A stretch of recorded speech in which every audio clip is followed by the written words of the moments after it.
tolerance is such a beautiful sentiment.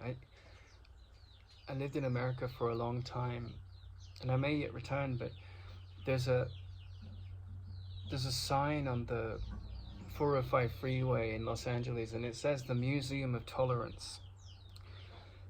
And I always think that sign, which thousands of cars, hundreds of thousands of cars drive past every day, I think it was the essence of the best symbol of America that I've ever come across. It wasn't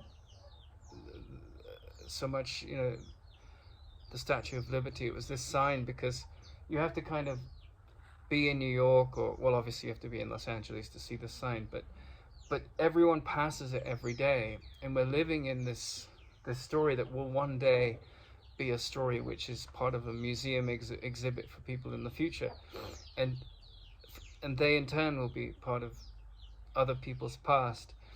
But we are living in this sort of mausoleum, like that's where you celebrate the dead.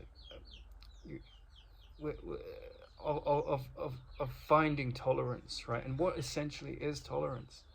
It's the ending of judgment. In the ending of judgment,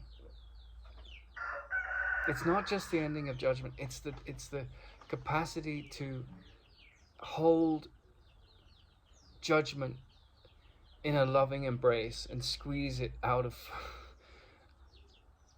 existence, right? That's what tolerance essentially is, that you can come with all your bile and your hatred and your judgments, and those things can lose potency, drop away. And that's the beauty of tolerance. Like it's like that is the essence of like this melting pot of all these different cultures. Like the Mexicans have one way of cooking, and the Jews have another, and then the French have another, and the Germans and the English and the Irish another, and they're all under this roof called America. And they start to see that their differences can be celebrated, and what they have in common is more than they think, but when the America began, the Italians huddled in one corner of the city, and the Chinese in another, and that goes on. That's Babel, right? That's the Tower of Babel. But tolerance is to sit there as you evolve in the individual story of your perceptive journey. The perceiver in you is developing tolerance.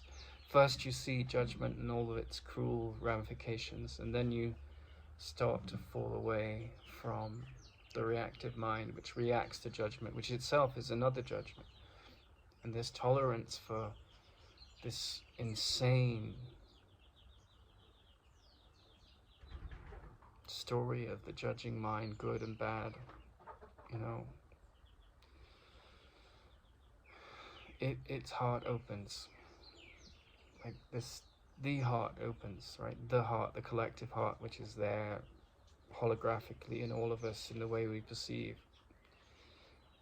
And at its central axis, this heart is tolerant for the illusions of the mind, which create all the illusions of the world.